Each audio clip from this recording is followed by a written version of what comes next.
programa Guitar Heroes, aqui na sua NKK Web Rádio. Boa noite, crianças. 23 horas. Que dia é hoje mesmo?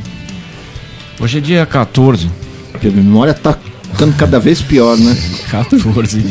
14 de outubro de 2019. Sei lá que episódio do programa, porque eu já perdi as contas faz tempo. MKK Web Rádio, chega de bunda music, programa Guitar Heroes, WhatsApp 11 982916790. O óculos para perto é para mais perto ainda, também já virou longe, mais longe ainda. Né? Se você tem iOS, abaixa o aplicativo da rádio pela Apple Store. Se você tem Android, abaixa o aplicativo da rádio pelo Google Play. Página, chat hoje, nossa página, pra gente interagir, conversar, falar um monte de bobagem. Direção geral Marco Mendes, apresentação Marcelo Fengler. How? E esse que vos fala, Alexandre Bastos. Muito obrigado pela lembrança. Notas do dia. Ontem, 13 de outubro, Faísca Borges fez aniversário. A equipe da MKK e do programa Guitar Heroes deseja toda a felicidade do mundo para mais um aninho de vida longa e próspera, muita guitarra por aí. Que volte a usar single coil. Fica aqui o meu registro de protesto. Enfim. Ó, e hoje vai contar mais um pontinho pra mim ainda. Quer apostar? Não. Já o bicho tá aos 75-2, vai. Não. Essa brincadeira. Não. Desculpa, uma parte aqui, no meio aqui, eu vou ficar no Hot Rails. Tá vendo? Eu falo. Eu preciso agradar os dois. Bom, tem muita agenda cultural por aí, a galera pode procurar nas páginas aí da gente, que a gente sempre tá divulgando todo mundo, enfim. Convidado do dia, Alex Fornari. Obrigado, Alex, por ter aceito o convite. A gente ficou honrado em ter mais um grande sideman aqui no programa para falar de histórias, bobagens, cabelos brancos. Enfim. Você fala isso porque você não tem, né? Não, eu tenho um monte, é que fica escondido. Ele usa um Grecinho 2000. Eu já pintei, não adianta. Não. Vai chegar uma hora que eu vou me revoltar, vou deixar os cabelos brancos aparecer. Já aparece na barba, que se eu deixar a barba aí o negócio fica feio. Ó, vamos parar na barba, hein? Nós vamos parar na barba. Por favor.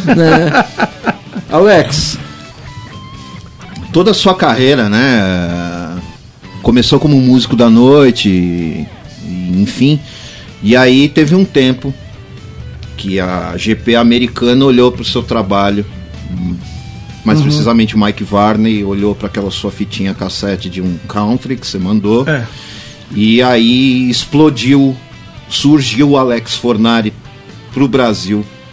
Mediante essa GP americana, que eu nem faço ideia de quando foi.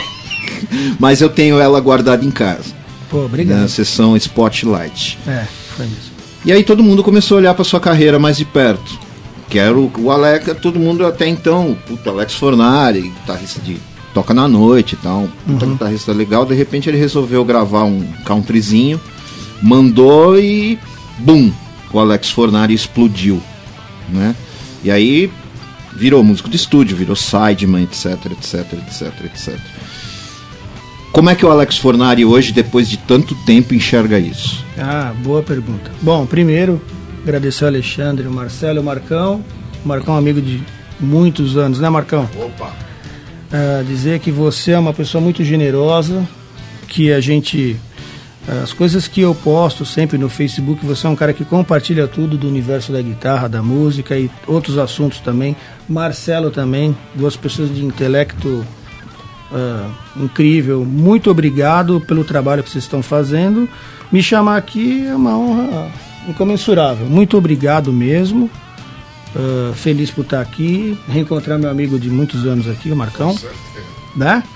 E muito obrigado. Bom, o que aconteceu de lá pra cá, né? Na verdade, a história dessa guitar player aí, ninguém me encontrou, né? Eu gravei uma demo de um country instrumental. Eu estava muito envolvido na cena country. Gravei uma demo não era o Sonar, era um Cakewalk. Vixe! Nossa, né? Eu lembro disso. Não era que ele tinha aquelas bolinhas? É pré-histórico isso aí. Foi no estúdio do Sam Phillips para gravar. Tava o Elvis lá fazendo um teste nessa época. E programei numa Boss DR5, uma bateria e um baixo. Fui num estúdio de um grande amigo meu, Olavo, que eu devo isso aí a ele. Gravei uma demo desse country instrumental e com a intenção de... Já tinha guitar player brasileira. Sim. Né? E eu falei, poxa, eu vou mandar para guitar player brasileira a minha demo e uma espécie de uma aulinha, né? Sobre sim. pertinente àquela música, né? Como é que era a sessão? Era leak do mês? Alguma coisa assim? Era Você uma tinha que coisa- mandar a demo, isso. mais uma foto de divulgação, mais a parte tab da frase. Isso. E eu lembro que dentro da revista o Márcio Okayama, né? Não sei se ele lembra disso. Ele achou muito legal a demo, a matéria, e ele me ligou e falou, pô, Alex, a revista vai publicar. E pra mim foi um orgulho, né? Pô. E tive a matéria lá publicada e foi muito legal. E você pega aquela revista e você compra umas 5. Sim.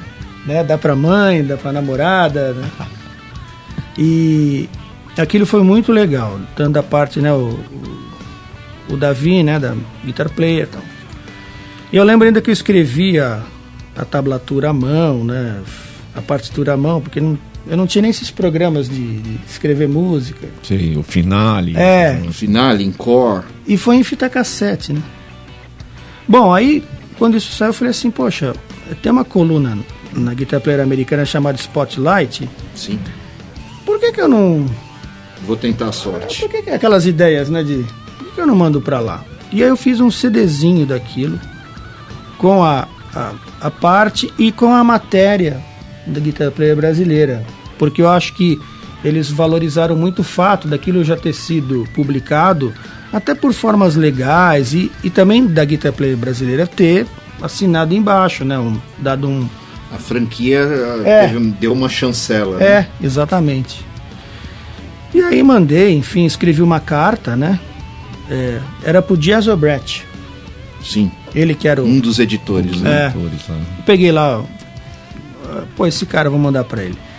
E aí depois de um mês veio um contrato, não sabia de nada que ia acontecer, não tinha a internet, né? Veio um contrato dizendo que eles iam publicar minha matéria. E um cheque de $250. Olha que bacana, hein? Mas o Itaú levou um mês para descontar aquele...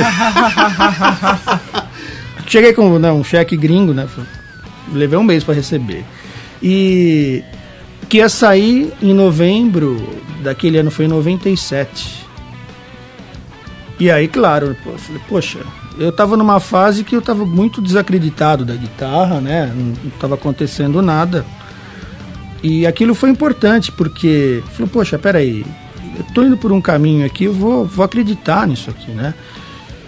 E aí levou 6 meses, né, para a revista sair. Isso aconteceu 6 meses antes. Mandei o contrato para lá, mandei a foto que minha mãe tirou no quintal da minha casa. E quando eles me mandaram a revista, eu peguei a revista e falei, poxa, eu vou ver a matéria, né? Eu fui no índice lá das sessions, né? E, pô, Alex Fornari, aí eu fui lá, pô, a matéria, o leak a minha foto, e tinha uma menção ao Joey Maps. Depois eu descobri qual era esse guitarrista, tinha uma foto dele, e eu não entendia nada que estava escrito, né? Quem me ajudou a escrever a carta foi um cunhado meu, que eu não entendia nada de inglês naquela época. E aí, no final daquela matéria, sempre tinha os créditos.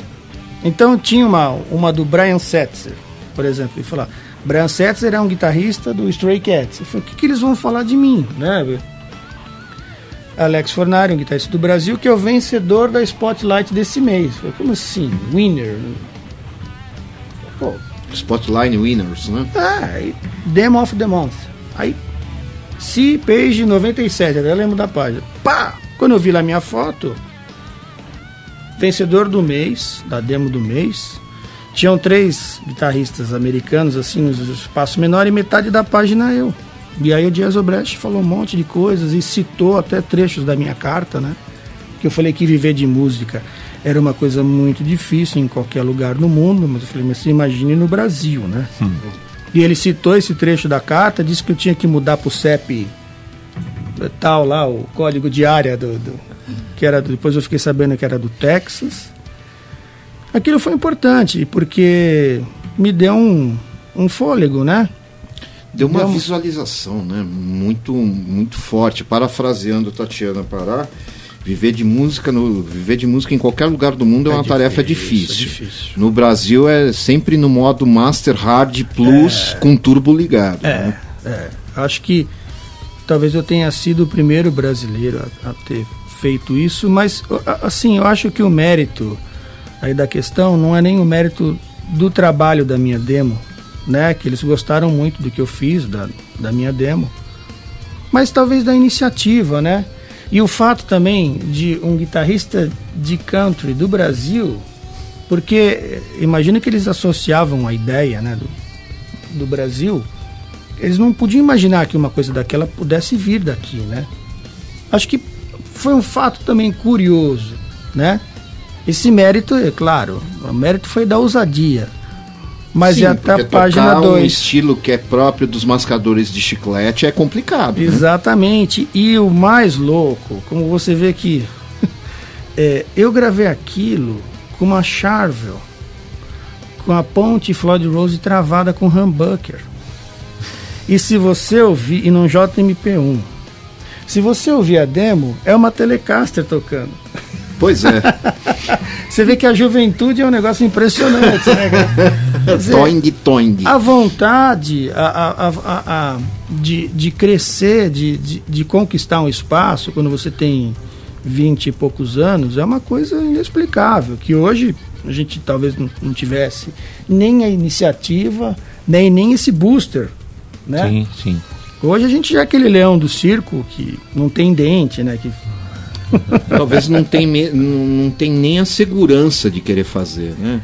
E não tem mais o deslumbre também da coisa. Foi importante na época. Eu acho que depois daquilo, aí eu tive bandas de country, né? Com amigos, né? Sempre tocando com os meus amigos e tal. E aquilo teve uma sobrevida, sim. Mas essa visibilidade, depois eu escrevi mais algumas matérias para Guitar Player, depois eu comecei a escrever direto para cover guitarra, né? O Regis Tadeu era o editor-chefe, e eu achava muito legal. Eu inclusive eu não ganhava nada, porque você ganhava o anúncio.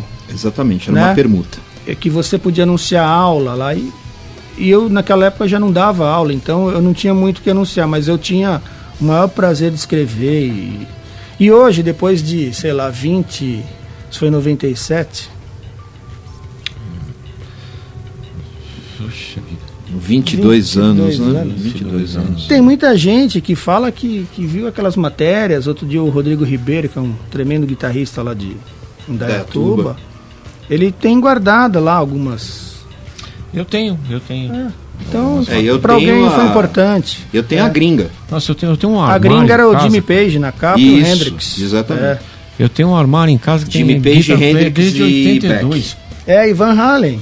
Acho que Van Halen. Eu tenho a revista, evidentemente que eu tenho, né? Virou um troféu, né? Se eu não me engano, essa matéria da Spotlight, que é o Mike na época era o Mike Varney que encabeçava a matéria.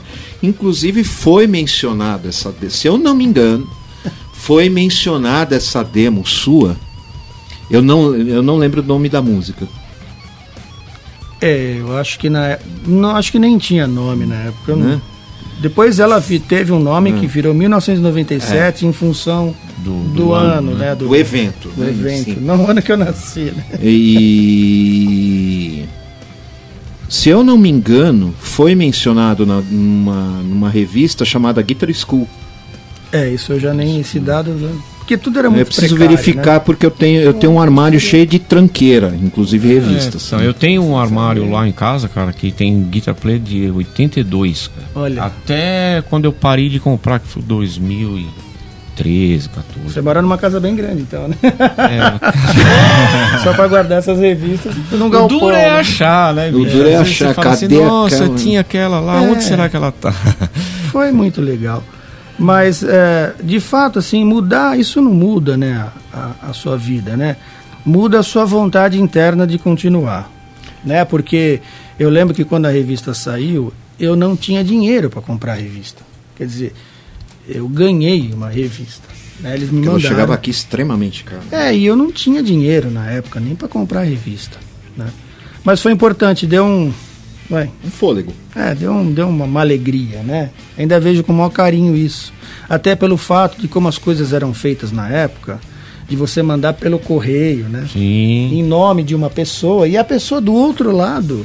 E eu lembro um fato muito engraçado e curioso, é que um dia na minha casa, toco o telefone, eu morava em Mauá, e uma gringa começa a falar comigo. Aí eu achei que era minha cunhada, que estava fazendo aula de inglês e estava me passando um trote. Eu falei, pô, Adriane, para de sacanagem, não sei o que. A mulher, what? Eu me liguei que era da Guitar Player americana, cara. A mulher me ligando, porque ela queria a minha foto. E para eu explicar para ela que eu já tinha mandado a foto e que estava com o Jazz Obrecht, para entender o que ela queria, eu falei, mas você fala espanhol? Ela falava um pouquinho, mas ela só falava um pouquinho. Só essa frase. Ela só conhecia essa palavra. E aí eu consegui explicar para ela que eu já tinha mandado a foto pro cara e tudo. E foi uma situação muito engraçada, porque eu lembro que eu parecia o Beavis and Butthead. Respondendo, ficava assim, e o processador, né?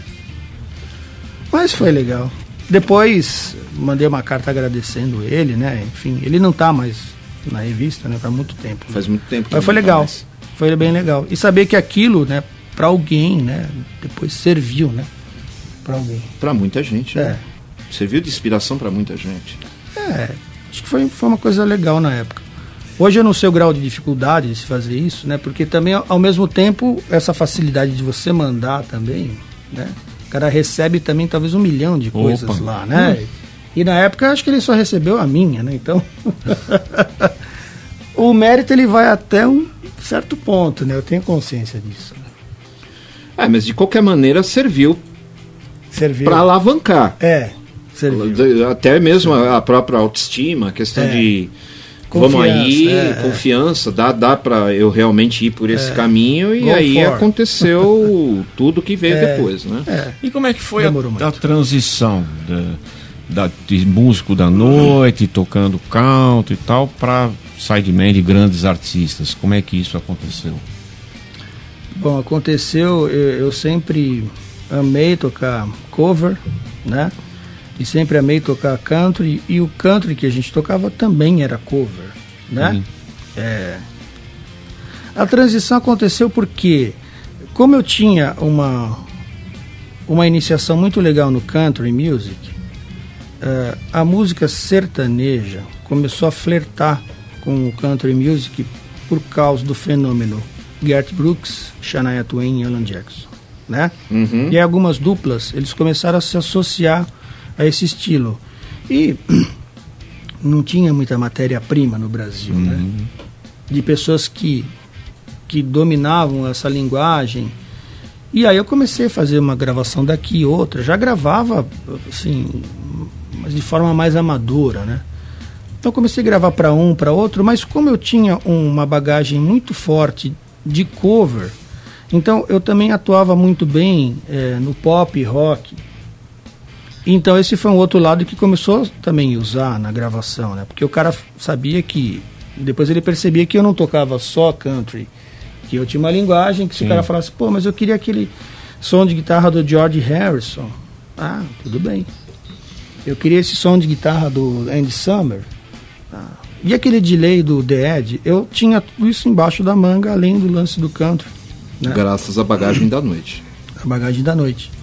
Já tinha trabalhado de sideman em bandas de rock, né? Eu trabalhei com RPM 2 anos, Depois fui substituto do Heraldo algumas vezes no Traje a Rigor.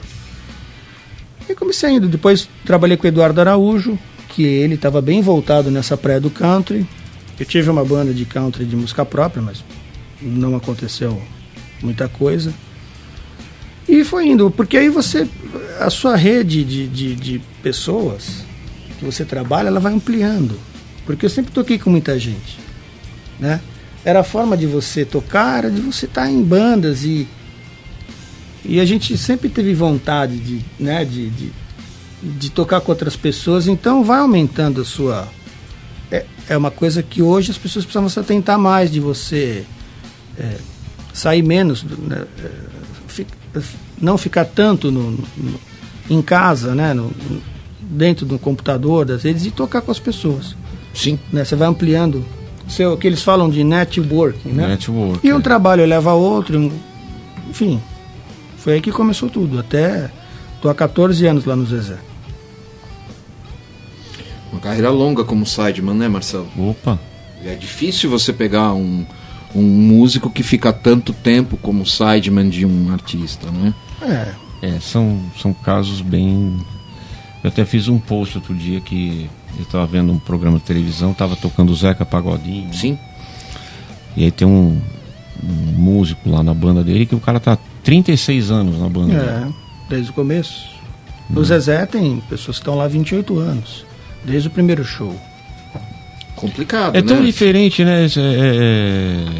Claro que isso é um negócio meio polêmico, né? Mas essas coisas costumam acontecer com artistas mais antigos, né? Os artistas novos, você não vai ver um músico que está lá há 10 anos tocando com ele. O artista, os mais antigos, eles têm que confiar muito nas pessoas que estão trabalhando, não só na banda, mas, né, os técnicos de som, técnicos de luz, todo, né, o staff, né? O staff, né? Desde os seguranças e tudo, quer dizer, eles não gostam muito de mudanças, né? A partir do momento que você está fazendo um trabalho, que o cara está satisfeito com aquilo, né? Tá tudo certo, né? Não tem esse motivo, né, de ficar trocando tanto, né? Só se o cara pisa na bola mesmo, né? O que é difícil, porque... mas isso também até lá fora também. Você pegar a banda do Elton John, aquele guitarrista toca com ele, sei lá... A banda inteira toca há milênios. Milênios. O Paul McCartney está com uma banda há muitos anos também. Exatamente. Né? Mas artistas novos, mesmo lá fora, você vê sei lá, uma cantora qualquer lá com uma banda, daqui a pouco vem de novo, outra banda. São contratos lá, de turnê. Né? O cara contrata você pra turnê. Eu assisti aquele Hard Gun lá, tá no Netflix, é sobre isso, né? O cara contrata você pra turnê e quando acaba a turnê, tudo bem, porque o artista também lá muda muito o som, né? Uhum. Então, às vezes, a turnê da Madonna, ela toda hora tá mudando o som dela, né? E aí, às vezes, precisa mudar, enfim, né, a banda, as pessoas que trabalham com ela, né? São casos isolados também de que um artista mais novo fica muito tempo com com determinado staff. Por exemplo, a Pink surgiu para o cenário, Rafael Moreira, o guitarrista, e ficou durante um bom tempo, né? Sim. E aquele menino que tá lá, eu esqueci o nome dele. Justin Derico, tá há bastante tempo também. Né? Inclusive o Rafael Moreira, ele tocou na banda de apoio daquele reality show para escolher o que seria um novo vocalista pro Inexus. Sim. Ficou muito tempo fazendo isso. Tocou com o Paul Stanley também. Eu conheci ele lá em Los Angeles. Então, assim, há suas honrosas exceções, né? Sim. É que o lance do sideman, né? Quer dizer, na verdade, como é que você se torna sideman? Eu acho que, em linhas gerais, se você é um bom músico cover e conhece um pouco sobre a obra do cara também, né? Você tem que saber do que se trata o artista que você vai trabalhar, né?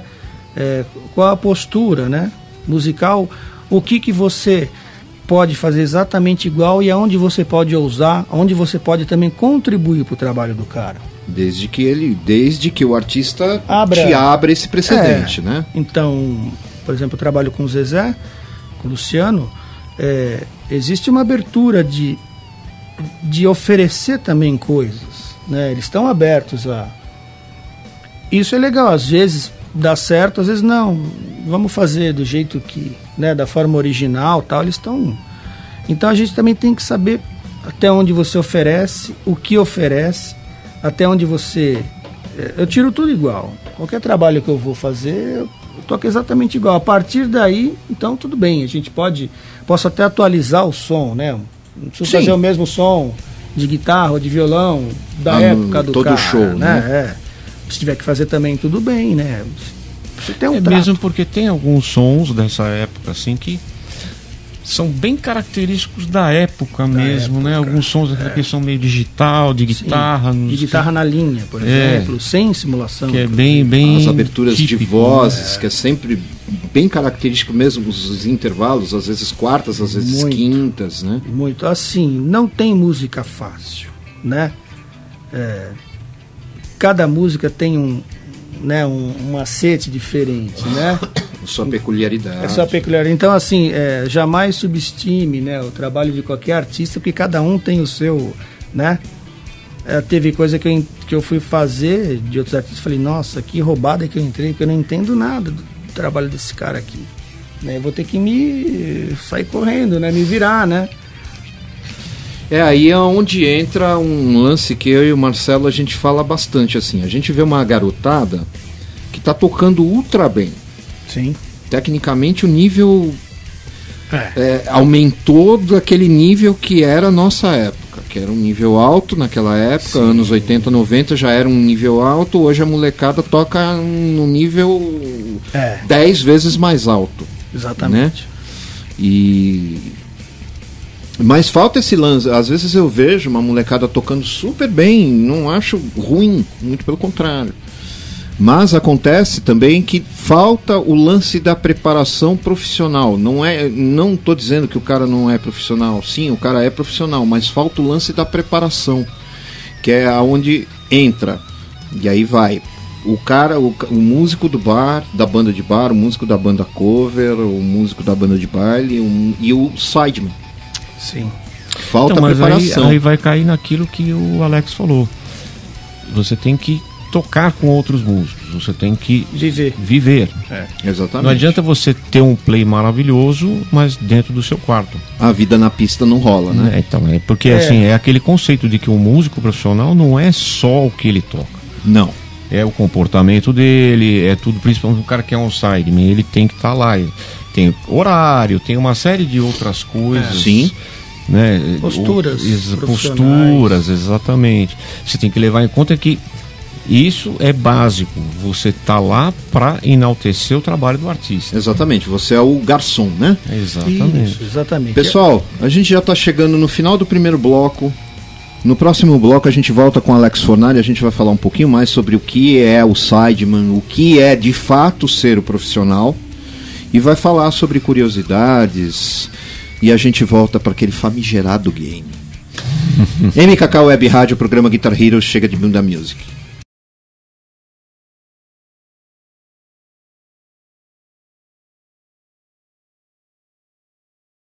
Estamos de volta, crianças, com Alex Fornari. A gente vai falar um pouquinho mais sobre o que de fato é um músico profissional, como ele mantém a sua renda, e a gente vai para outras curiosidades, que eu sei que o Marcelo deve estar com a cachola catracando aí, que eu já ouço daqui. Eu tenho uma pergunta depois, eu vou fazer. Faça a pergunta, Marcelo, faça. Não, nem é o game, era outra. Não, mas eu não estou falando do game, faça a pergunta, faça. Eu vi um vídeo uma vez, uma entrevista do Álvaro. Sim. Do Fábio Júnior, Alvarenga, grande amigo.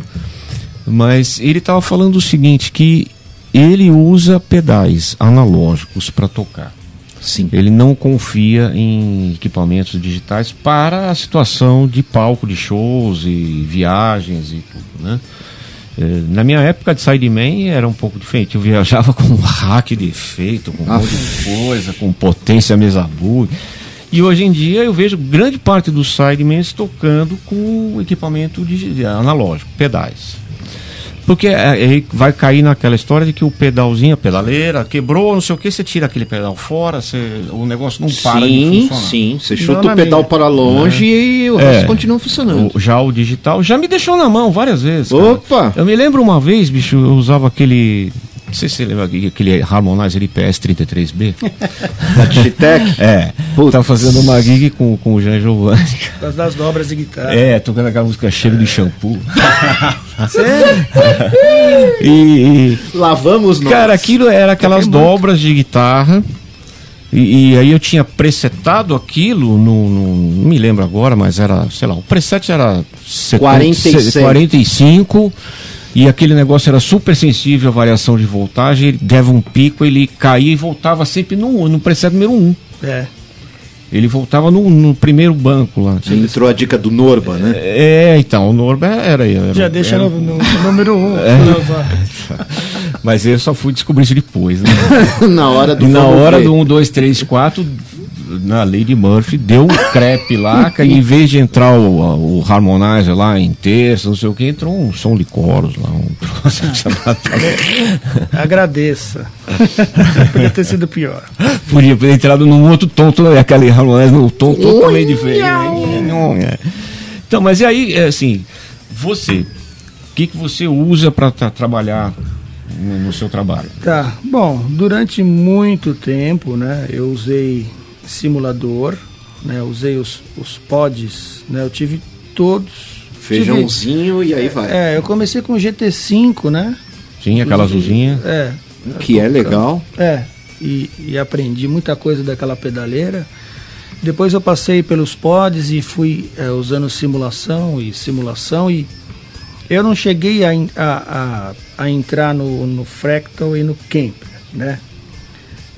O que foi acontecendo, eu sempre gostei muito do som analógico, mas você cacifar isso, ainda mais no lugar onde eu trabalho, que o transporte é via carreta, né?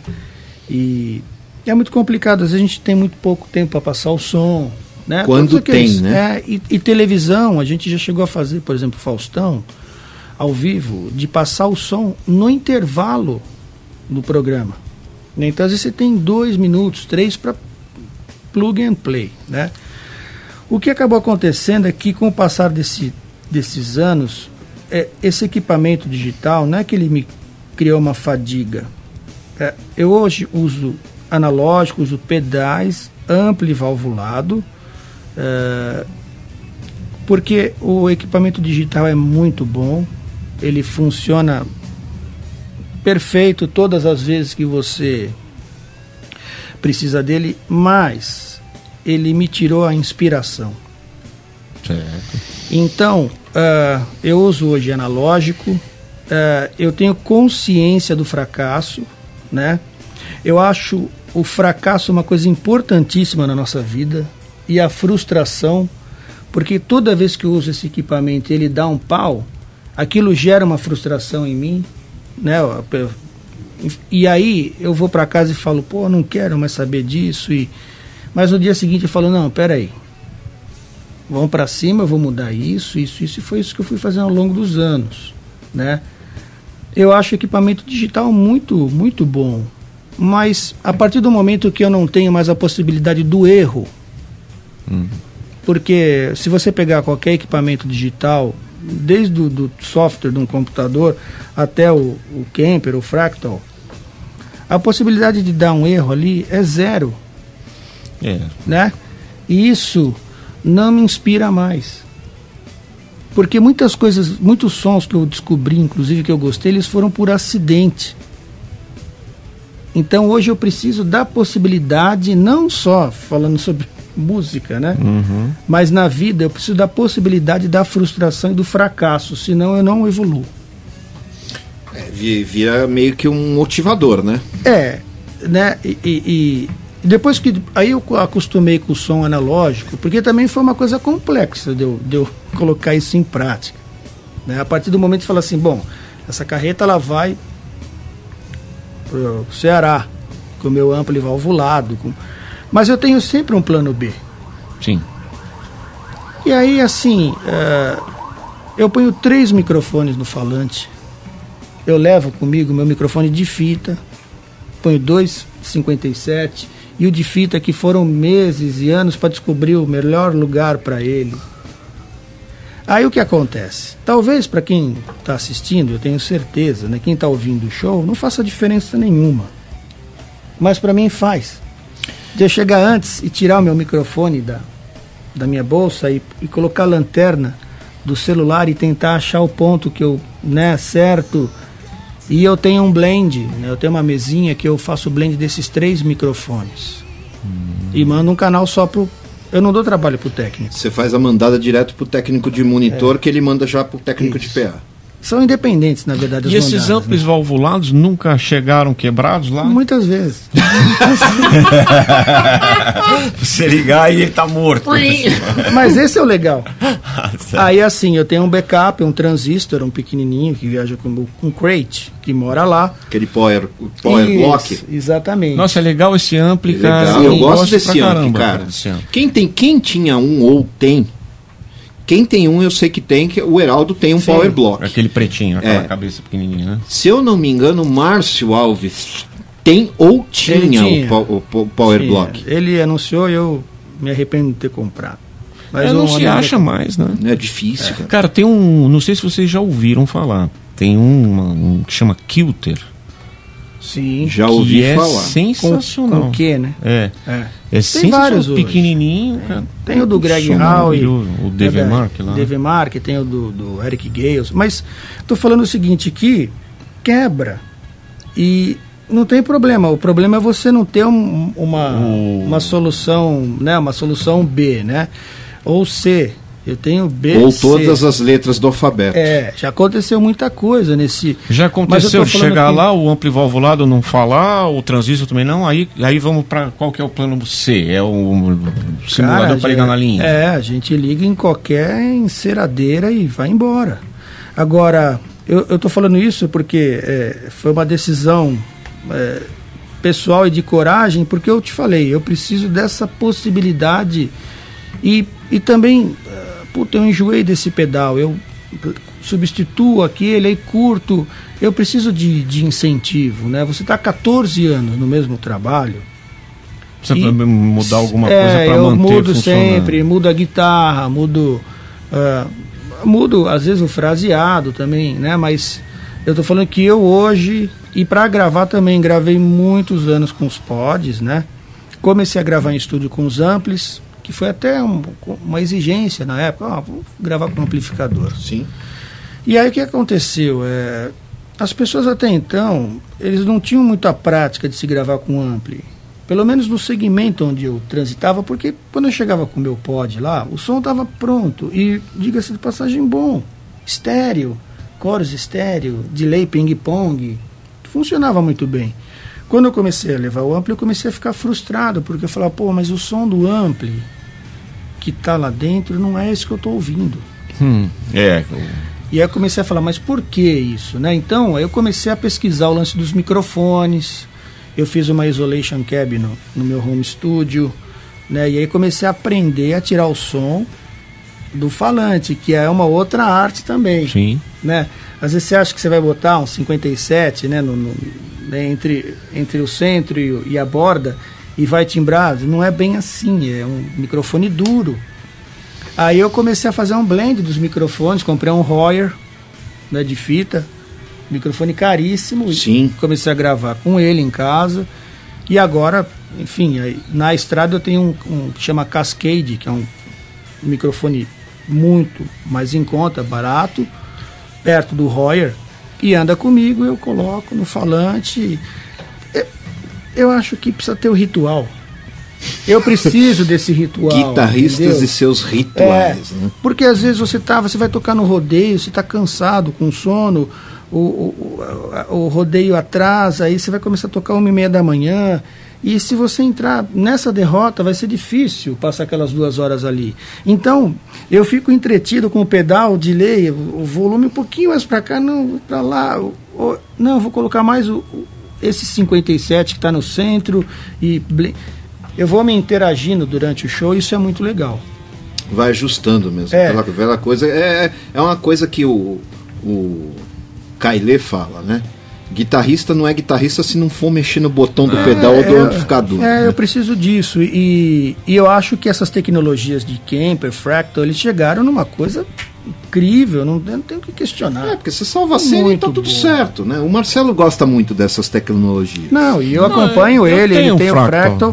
Eu acho que... Mas eu ainda mantenho o meu set de pedais. Não, mas eu acho que a gente tem, por exemplo, uma política dos bares, né? Que você levar um amplificador...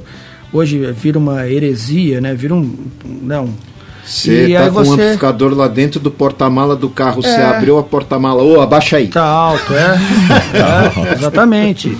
E assim, mas eu tô preparado para tocar em qualquer frente, porque tem uma coisa também hoje, onde eu atuo, é tudo via fone, né? Então, eu não preciso de um amplificador de muita potência, né? Eu preciso de um gerador de som que eu vou microfonar, né? Eu vou fazer a minha mix.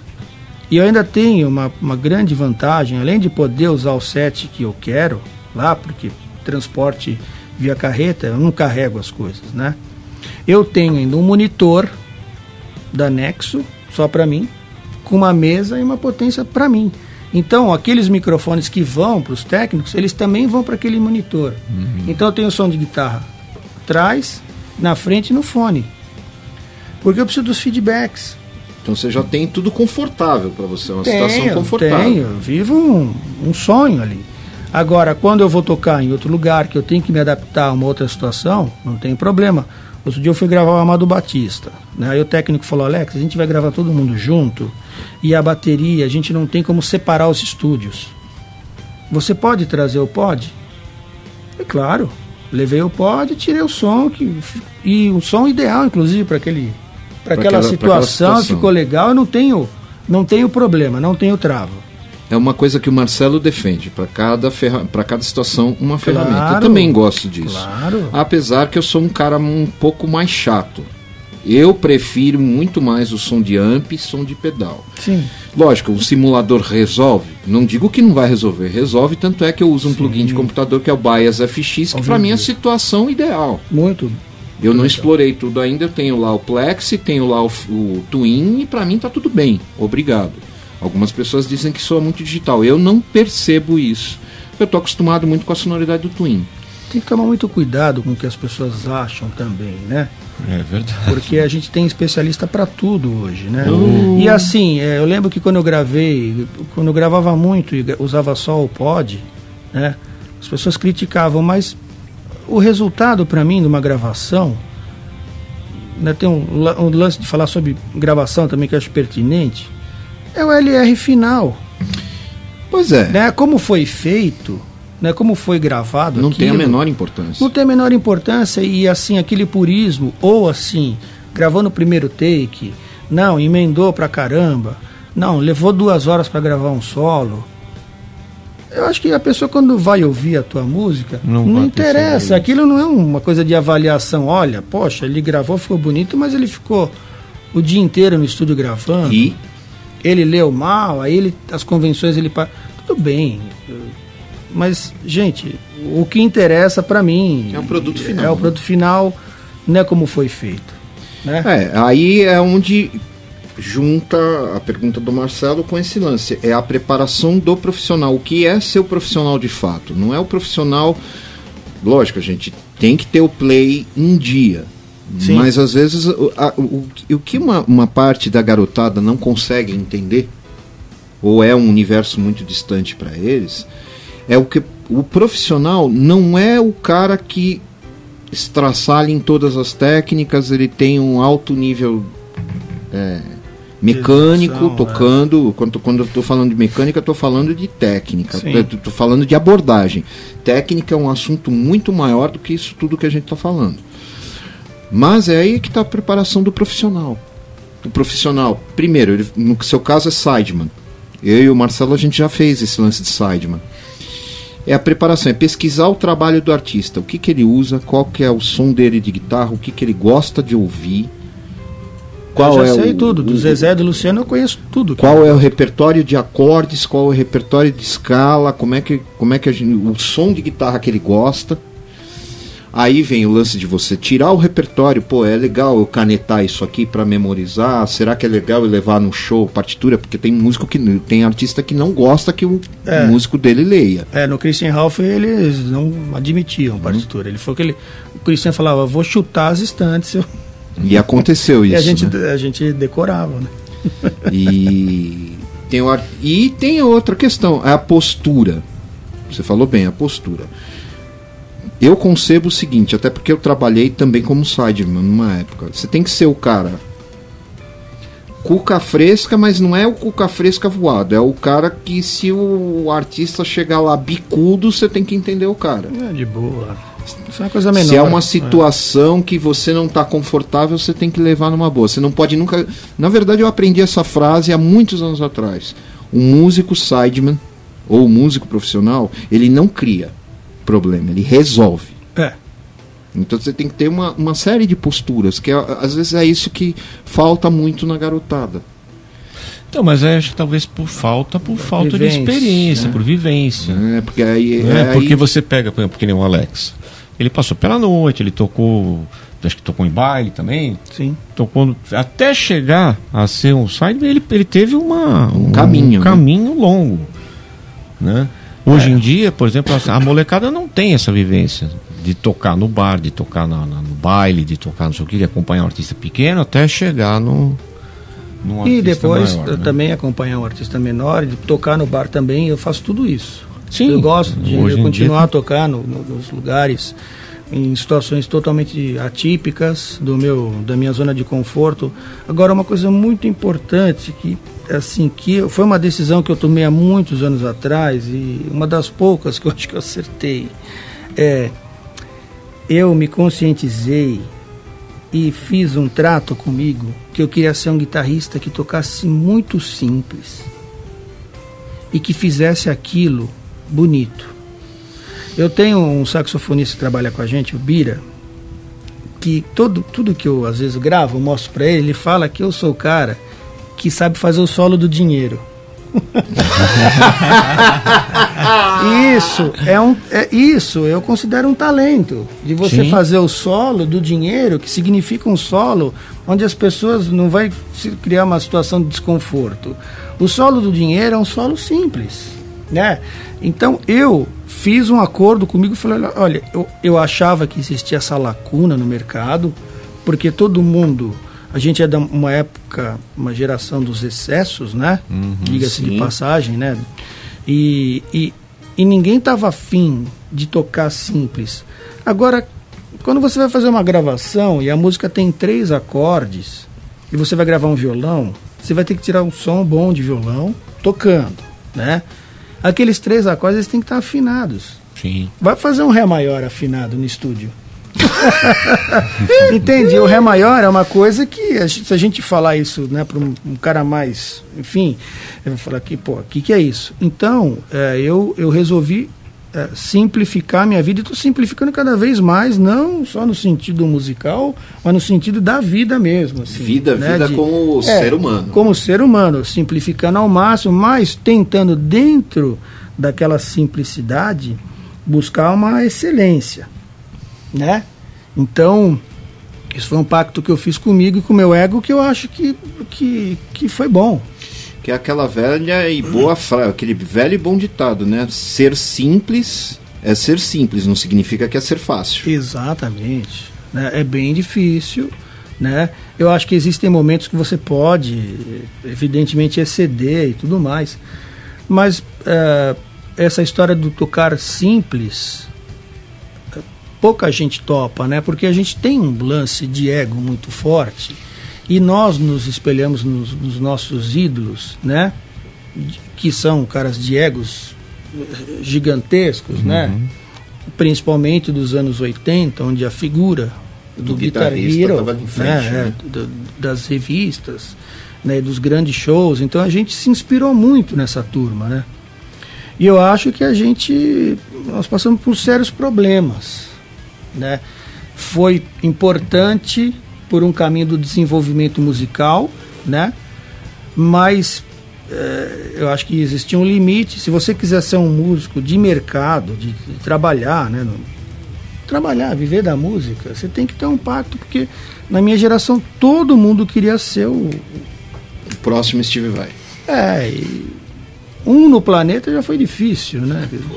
Então, uma coisa que eu queria saber, sem demérito, você é uma pessoa que pode deixar esse ponto de vista bem abrangente, né? Quando eu comecei a tocar, isso lá em 1830, junto com antes da guerra dos Incas venusianos com as... então, a gente tinha algumas opções, assim, depois que a gente já estava tocando, que decidia que ia ser um músico profissional e tal, que era alguns caminhos que a gente podia seguir, que eu vou ser um músico da noite, eu quero ser um sideman, eu quero ser um músico de estúdio, né? Tinham grandes músicos de estúdio no mundo inteiro, aqui no Brasil também grandes músicos de estúdio. E hoje em dia mudou totalmente nós estamos vivendo uma época que tudo mudou, né? O músico, aquele conceito de músico de estúdio é uma coisa que mudou, né? Muito raramente você ouve alguém que trabalha só gravando. Até porque não tem, essa cultura nunca teve no Brasil, essa cultura tem lá fora. Não, mas assim, teve uma época que tivemos uma cena aqui, uma época que 80, tinha muita 90. gente que gravava direto, né? E aí a gente estava até comentando, você gravou muito com o Claudião, com o Maguinho, com Albino, Pedro Albino e tal. E hoje em dia, como é que você vê essa coisa do músico que grava? Assim, existe ainda esse mercado? Não existe? Isso a gente está falando isso para as pessoas que estão ouvindo que não tem esse conceito. Sim. Né? Ou que não viveram isso. O que acontece é que a música ela tem uma necessidade de mudança, né? A música ela tem as novidades e com a novidade vem uma turma nova, né? Evidentemente novidade, pessoal novo que faz esse trabalho de uma forma diferente. Existem muitas pessoas gravando, sim, não são pessoas talvez do nosso do nosso ciclo, né, de amizades, né, e os profissionais, mas tem a forma de se gravar mudou com o lance do home studio, né, com o lance de todo mundo poder fazer isso em casa, a forma como se toca também mudou, né? Eu gravei bastante até o lance do sertanejo universitário, aí eles meio que tiraram um pouco a guitarra, né, da música, e aí passei a gravar muito pouco. Mas tem gente que está gravando, mas é uma geração nova que a gente não conhece bem os nomes, né? Não sabe onde que tá tocando isso, em que rádio que está tocando, né? Mas aquela fase próspera de gravação, ela acabou. Com o lance também dos estúdios grandes, tudo uma, né? Mudou tudo. Uma sequência muda, porque e a tecnologia não é que mudou no nosso caso, né? Hoje você tem um aplicativo, o cara lança um aplicativo que ele acaba com uma profissão. Não é? É uma coisa, né? É complicado. Gera algumas e acaba com outras. Então, esse sistema, ele passa por cima de você querendo ou não. Então não adianta nem fazer muita previsão do que vai acontecer. Sim. Porque o cara inventa um lance que muda toda uma história. Né? E assim, eu acredito, eu tenho a mesma crença que o Marcelo, tudo é cíclico. Hoje a gente tem um movimento de... A guitarra está em baixa, o que está em alta é o fetiche pelo equipamento. Né? Isso é uma coisa realmente... Eu acredito que daqui a algum tempo a guitarra volta para cima, vai existir o lance da descoberta do instrumento, ou a redescoberta, e o equipamento vai ficar para trás. Mas tem um adendo aí, Alexandre, acho que o nosso tempo deve estar acabando, mas como a gente veio de uma geração que a gente não tinha acesso ao equipamento, a gente via muito nas revistas, né, mas você não tinha como comprar, não tinha dinheiro, não tinha... Eu acho que foi, de certa forma, bom, porque a gente se focou muito no instrumento em si, estudar ele, a gente não tinha tantas opções, né? Hoje, como você tem uma demanda de equipamento acessível, igual a qualquer lugar do mundo, todo mundo... Agora, a regra Também a regra é igual para todo mundo. Sim. Né? Então, às vezes, também esse excesso tira você do foco de tocar, né? Às vezes você vai passar mais tempo aprendendo um software no computador do que com o seu instrumento no colo. É né? aquilo que eu falo, o cara perde mais tempo discutindo o parafuso do captador do que tocando. E na nossa época acho que a gente não tinha muito, não sei, se a gente tivesse acesso também naquela época a esse monte de equipamento, não sei como a gente seria, né? Mas eu acho que tem isso aí.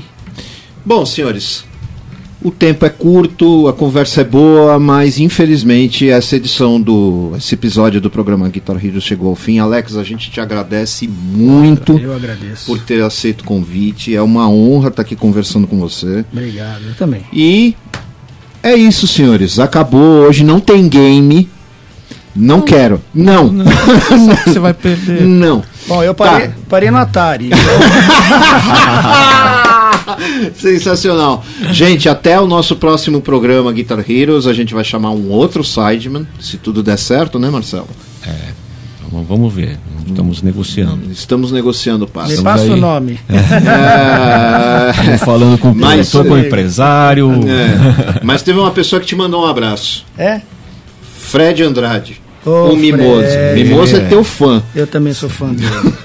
Gente, até a próxima segunda. Beijão, até Fred. o próximo programa.